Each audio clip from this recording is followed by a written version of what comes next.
Hey guys, what is up? This is Keisha and I'm back today to do another video. I hope that this finds you well whenever you're watching this, wherever you're watching this. I hope that you are well. Okay, so today we are going to be talking about the proximity problem.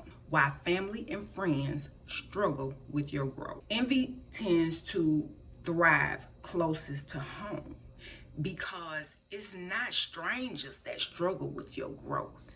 It's people who have started at the same baseline as you.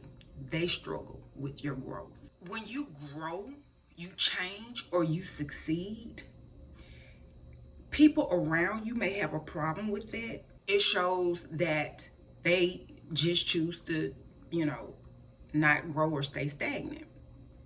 And so this is why envy is closer to home, and it is hardly ever from strangers. For counterfeit friends and family members, when you grow and change, it disrupts that hierarchy, that imaginary hierarchy. Your elevation, your growth, your change, your evolution, it forces them to look at their own unfulfilled potential. It forces them to look at how they are choosing to stay stagnant, and instead of going with you, instead of growing with you, they rather pull you back down because that is easier for them to do. Growth on its own will naturally disrupt counterfeit relationships. You can alter your destiny just by choosing not to grow and not to change and not to elevate and to make other people feel comfortable. I have seen it time and time and time and time again, especially in the classroom. I have seen it. I have seen where you have a smart sibling, or if you have a motivated sibling, and then you had a sibling that was less motivated, or you had a motivated family member or friend, or a friend who was less motivated, who was, who may have been having behavioral issues, and I see that smart family member or that motivated family member, you see that motivated family member where they are hungry for knowledge. They want to get ahead, they want to do the right thing, but time you put them with their friend that is not going past that stop sign outside, they shut down. They turn into, instead of the smart person with a whole bunch of promise and potential, they turn into behaving like the crash dummy. Like, they minimize all of their gifts and talents and their desire to learn and to get ahead and move ahead. They minimize all of that so that they will not make their relative or their friends uncomfortable, because that's what growth does. It shines a light on stagnation, right? And so when I've seen them be their best, I've seen the family member, the relative, or the friend look at them like, how dare you? And envy in closer circles don't look like outright hatred.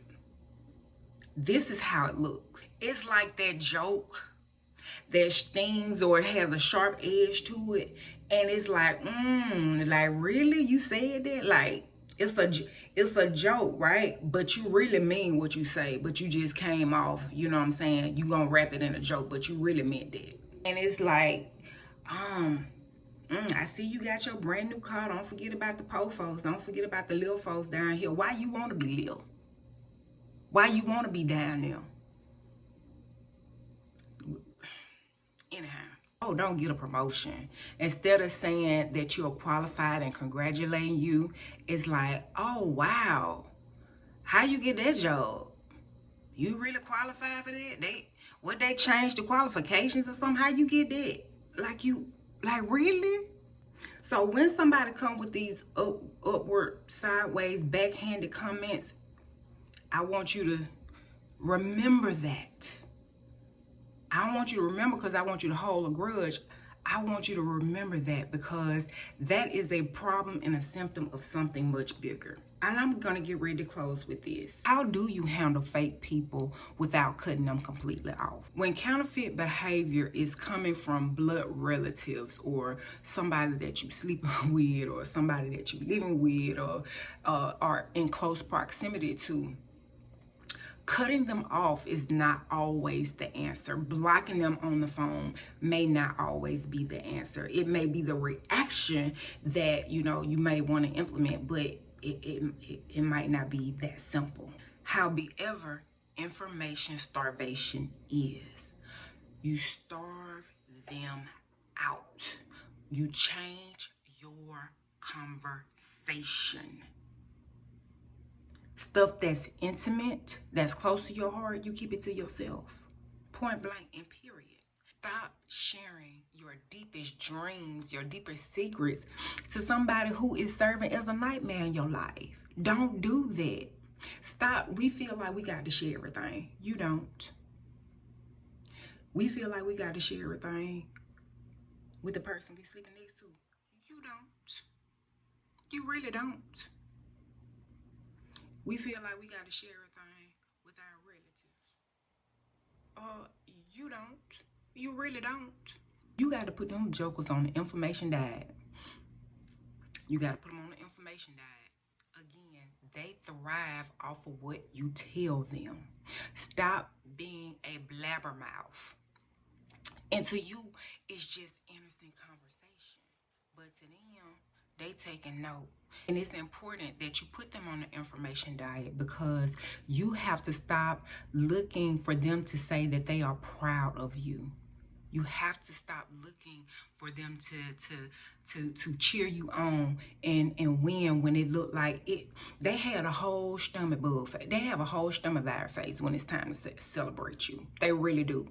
They looking weak. They looking lethargic. They looking hurt to their soul when it's time to celebrate something that you are doing. So when you know that you have people that share your same bloodline, or even your bed, honey, that is competing with you, who is envying you, who is angry with you, who is mad at you, who hate to see you win, you gonna have to put them jokers on the information diet and keep close stuff to your heart. Keep it close to your heart. And stop giving them everything that you got, including your hopes, your dreams, your goals, and your destination and getting there. Because they not giving you no well wishes. They hoping you fail every turn that you make. They hoping and desiring that you fail. And you keep wondering why you fumbling along the way. Because you keep throwing what is holy to dogs. You keep casting your pearls upon the swine. They not deserving. People sick of folks who is so envious. People are tired of it. People are tired. They are literally tired.